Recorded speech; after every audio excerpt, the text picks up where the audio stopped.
আজ আমার মিনি ব্লগে ডে 71। সকালটা শুরু হলো এক কাপ গরম কফি দিয়ে। আজ মিস্টার বরের ফরমাইশ ছিল যে চিকেন পোলাও বানানো।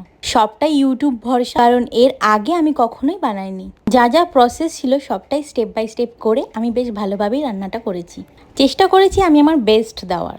এই মান্থটা ওনার বার্থডে মান্থ কিনা, তাই জন্য আমি ফরমাইশগুলোতে সবকিছু অ্যাকসেপ্ট করছি। যদিও এটা শুধু আমাদের তিনজনের জন্য রান্না হচ্ছে, কারণ বাবা মা কেউই চিকেন খায় না। আজ মামনির মঙ্গলবার, মামনি চালের কোনো কিছুই খাবে না, তবে বাবার জন্য আলু পোস্ত আর ভাত আর ডিমের অমলেট করেছি। আমাদের বাড়িতে এমন কোনো দিন হয় না যেদিন পোস্ত হয় না। মেনুতে আর যাই হোক পোস্তটা থাকতেই হবে। পোস্ত আমারও ভালো লাগে। আজ মামনির জন্মদিন। মামনি হয়তো সেটা জানেও না। মামনি কিশমিশ খেতে খুবই ভালোবাসে। আজকে আমি মামনির জন্য করছি সিমইয়ের পায়েস, যেহেতু মামনি আজকে চালের কোনো কিছু খাবে না।